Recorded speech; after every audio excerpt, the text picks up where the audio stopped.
ಎಲ್ಲರಿಗೂ ನಮಸ್ತೆ. ತಮ್ಮೆಲ್ಲರಿಗೂ ಬೃಂದಾವನ ಬೆಳಕು ಯೂಟ್ಯೂಬ್ ಚಾನಲ್ಗೆ ಆತ್ಮೀಯವಾದಂಥ ಸ್ವಾಗತ.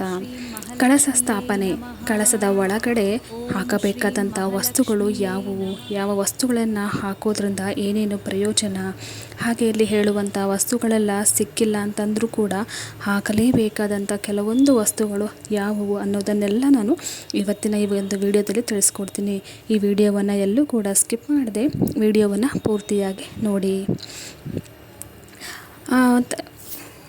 ಕಳಸದ ಒಳಗಡೆ ಹಾಕುವಂಥ ವಸ್ತುಗಳನ್ನೆಲ್ಲ ಇಟ್ಕೊಳ್ಳೋದಕ್ಕೆ ಅಂತ ಒಂದು ತಟ್ಟೆಯನ್ನು ಇಟ್ಕೋಬೇಕು.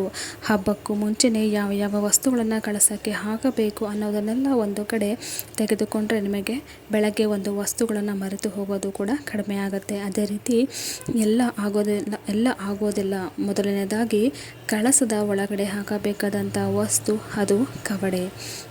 ಈ ರೀತಿ ಹಳದಿ ಬಣ್ಣದಲ್ಲಿರುವಂತಹ ಕವಡೆ ಲಕ್ಷ್ಮೀ ಕವಡೆ ಅಂತ ಕರೀತಾರೆ. ಲಕ್ಷ್ಮಿಗೆ ಅತ್ಯಂತ ಪ್ರಿಯವಾದಂಥ ವಸ್ತುಗಳಲ್ಲಿ ಈ ಕವಡೆ ಕೂಡ ಒಂದು. ಹಾಗೆ ಕವಡೆ ನಮಗೆ ಸಮುದ್ರದಲ್ಲಿ ಸಿಗುತ್ತೆ. ಲಕ್ಷ್ಮಿ ಕೂಡ ಸಮುದ್ರದಿಂದ ಹುಟ್ಟಿದವಳಾಗಿರೋದ್ರಿಂದ ಕವಡೆಯನ್ನು ನಾವು ಕಳಸದ ಸ್ಥಾಪನೆಗೆ ಹಾಕಬೇಕಾಗತ್ತೆ. 6 ಕವಡೆಗಳು, ಆನಂತರ 6 ಗೋಮತಿ ಚಕ್ರಗಳನ್ನು ನೀವು ಹಾಕಬೇಕು. ಆ ಗೋಮತಿ ಚಕ್ರಗಳು ವಿಷ್ಣುವಿನ ಸ್ವರೂಪ. ಯಾವಾಗಲೂ ಅಷ್ಟೇ ಲಕ್ಷ್ಮಿ ಒಬ್ಬಳನ್ನೇ ನಾವು ಪೂಜೆ ಮಾಡೋದ್ರಿಂದ ಒಲಿಯೋದಿಲ್ಲ. ಲಕ್ಷ್ಮಿಯ ಜೊತೆ ವಿಷ್ಣುವನ್ನು ಕೂಡ ನಾವು ಪೂಜೆ ಮಾಡಬೇಕು. ಹಾಗಾಗಿ ವಿಷ್ಣುವಿನ ಸಂಕೇತವಾಗಿರುವಂತಹ ಗೋಮತಿ ಚಕ್ರಗಳನ್ನು ಕೂಡ ನೀವು 6 ಸಂಖ್ಯೆಯಲ್ಲಿ ತಗೋಬೇಕು. ಅನಂತರ ಕಮಲದ ಹೂವು ಪೂರ್ತಿಯಾಗಿ ಅರಳಿದ ನಂತರ ಈ ರೀತಿ ಬೀಜಗಳಾಗಿ ತಯಾರಾಗುತ್ತೆ. ಆ ಕಮಲದ ಬೀಜವನ್ನು ಕೂಡ ನಾವು ತಗೋಬೇಕಾಗತ್ತೆ. ಅವು ಕೂಡ ನೀವು 6 ಸಂಖ್ಯೆಯಲ್ಲಿ ಇರಬೇಕು. ಹಾಗೆ ಶ್ರೀಫಲ, ತೆಂಗಿನಕಾಯಿಯಲ್ಲೇ ಚಿಕ್ಕ ತೆಂಗಿನಕಾಯಿ ರೀತಿ ಇರುತ್ತೆ. ಈ ತೆಂಗಿನಕಾಯಿ ಎಲ್ಲವುದು ನಾವು ಇವಾಗ ತೋರಿಸ್ತಾ ಇರೋದು ಕೂಡ ನಿಮಗೆ ಗ್ರಂಥಿಗೆ ಅಂಗಡಿಯಲ್ಲಿ ಸಿಗುತ್ತೆ. ಪೂರ್ಣ ಫಲ ಅಂತ ಕರಿತೀವಿ. ತೆಂಗಿನಕಾಯಿನ ಮನೆಗೆ ಬರುವಂಥ ಮುತ್ತೈದೆಯರಿಗೆ ಪೂರ್ಣ ಫಲವನ್ನು ತಾಮ್ರದಲ್ಲಿ ಕೊಟ್ಟರೆ ಬಹಳನೇ ಶ್ರೇಷ್ಠ. ಹಾಗೆ ಕಳಸದ ಒಳಗಡೆ ದಪ್ಪಾಗಿರೋ ತೆಂಗಿನಕಾಯಿನ ಒಳಗಡೆ ಹಾಕೋದಕ್ಕೆ ಆಗೋದಿಲ್ಲ. ಹಾಗಾಗಿ ಈ ಶ್ರೀಫಲ ಹಾಕಬೇಕಾಗತ್ತೆ. 1 ಆಗಲಿ ಅಥವಾ 2 ಆಗಲಿ ಹಾಕಬಹುದು. ನಂತರ ಅರಿಶಿಣದ ಕೊಂಬು ನೀವು ಕೂಡ ಒಂದು ಕಳಸದ ಒಳಗಡೆ ಹಾಕಬೇಕಾಗತ್ತೆ. 1 ಆದರೂ ಹಾಕಬಹುದು, 2 ಆದರೂ ಕೂಡ ನೀವು ಹಾಕಬಹುದು.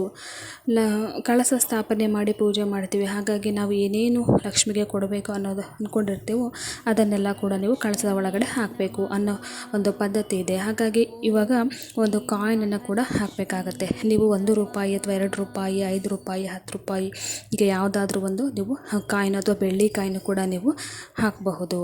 ಯಾಕಂತಂದರೆ ಒಂದು ಪ್ರಾಣದ ಸಂಖ್ಯೆ ಅಂತ, ಒಂದು ಜೀವ ಅದರೊಳಗಡೆ ಇದೆ ಅನ್ನೋ ಒಂದು ಕಾರಣಕ್ಕೋಸ್ಕರ ಒಂದು ಕಾಯಿನನ್ನು ನಾವು ಹಾಕ್ತೀವಿ. ಬೆಳ್ಳಿ ಅಥವಾ ಚಿನ್ನದ ವಸ್ತುಗಳು ಆ ಒಂದು ಕಳಸದ ಒಳಗಡೆ ಕೂಡ ಹಾಕಬೇಕು. ಬೆಳ್ಳಿ ಉಂಗುರ ಅಥವಾ ಚಿನ್ನದ ಉಂಗುರ ಕೂಡ ನೀವು ಯಾವುದಾದ್ರೂ ನೀವು ಅದರಲ್ಲಿ ಹಾಕಬಹುದು. ಓಲೆ ಆಗಿರ್ಬೋದು, ಮೂಗಿನ ನತ್ತ ಆಗಿರ್ಬೋದು, ನಿಮ್ಮದಿರ್ತಕ್ಕಂಥ ಏನೇ ಚಿನ್ನದ ಬೆಳ್ಳಿ ಆಭರಣ ಇದ್ದರೂ ಕೂಡ ಅದರಲ್ಲಿ ಹಾಕ್ಬೋದು. ನಂತರ ಗುಲಗಂಜಿಯನ್ನು ಕೂಡ ನೀವು ಹಾಕಬೇಕಾಗತ್ತೆ. ಗುಲಗಂಜಿ ಇದೆಲ್ಲ ಸಿಗದೇ ಇದ್ದರೂ ಪರವಾಗಿಲ್ಲ. ಮುಖ್ಯವಾಗಿ ಕವಡೆ, ಗೋಮತಿ ಚಕ್ರ, ಕಮಲದ ಬೀಜ, ಅಡಿಕೆ, ಅರಿಶಿಣ ಕೊಂಬು, ಬೆಳ್ಳಿ ಅಥವಾ ಚಿನ್ನದ ಒಂದು ವಸ್ತು ನೀವು ಹಾಕಬಹುದು. ಕಳಸ ಸ್ಥಾಪನೆ ಯಾವ ರೀತಿ ಮಾಡ್ಕೋಬೇಕು ಅಂತ ತೋರಿಸಿ ಆಲ್ರೆಡಿ ನಿಮಗೆ ತೋರಿಸ್ಕೊಟ್ಟಿದ್ದೀವಿ. ಸೊ ನೀವು ಆ ರೀತಿ ನಿಮ್ಮ ಪದ್ಧತಿಯ ಪ್ರಕಾರ ನೀವು ಕಳಸವನ್ನು ಸ್ಥಾಪನೆ ಮಾಡ್ಕೋಬೇಕಾಗತ್ತೆ. ನೀರನ್ನು ಹಾಕಿ ಕಳಸ ಸ್ಥಾಪನೆಯನ್ನು ಮಾಡ್ತಾರೆ. ಇವಾಗ ಕಳಸ ಸ್ಥಾಪನೆ ಯಾವ ರೀತಿ ಮಾಡೋದು ಅಂತ ಕೂಡ ನಿಮಗೆ ಆಲ್ರೆಡಿ ಗೊತ್ತಿರುತ್ತೆ. ಮೊದಲನೇದಾಗಿ ಅರಿಶಿಣ ಹಾಕಬೇಕು. 2 ಚಿಟಿಕೆಯಷ್ಟು ಅರಿಶಿಣ ಹಾಕಬೇಕು. ನಂತರ 2 ಚಿಟಿಕೆಯಷ್ಟು ಕುಂಕುಮ, ಸ್ವಲ್ಪ ಮಂತ್ರಾಕ್ಷತೆ, ಹಾಗೆ ಹಳದಿ ಬಣ್ಣದ ಮಂತ್ರಾಕ್ಷತೆ ಹಾಕಿ ನಂತರ ಒಂದು ಹೂವು ಅಥವಾ ಹೂವನ್ನು ಕೂಡ ಒಂದು ಕಳಸದ ಒಳಗಡೆ ಹಾಕಬೇಕಾಗತ್ತೆ. ಈ ಎಲ್ಲ ವಸ್ತುಗಳನ್ನು ಕೂಡ ಇವಾಗ ಕಳಸದ ಒಳಗಡೆ ನೀವು ಹಾಕಬೇಕು. ಈಗ ಆಲ್ರೆಡಿ ನಾನು ಏನೇನು ಹೇಳ್ತೀನಿ ಅವೆಲ್ಲವನ್ನು ಕೂಡ ನೀವು ಕಳಸದ ಒಳಗಡೆ ಹಾಕಬೇಕಾಗತ್ತೆ. ಎಲ್ಲ ವಸ್ತುಗಳನ್ನು ಕಳಸದ ಒಳಗಡೆ ಹಾಕಿದ ನಂತರ ಕಳಸದ ಒಳಗಡೆ ಒಂದು ಹೂವು ಹಾಕಿರ್ತೀವಲ್ಲ, ಆ ಹೂವನ್ನು ಅದೇ ನೀರಲ್ಲಿ ಅದ್ದಿ ನಾವು ಏನೇನು ವಸ್ತುಗಳನ್ನು ಇಟ್ಕೊಂಡಿರ್ತೀವೋ ಆ ಎಲ್ಲ ವಸ್ತುಗಳಿಗೂ ಕೂಡ ಪ್ರೋಕ್ಷಣೆಯನ್ನು ಮಾಡಬೇಕಾಗತ್ತೆ.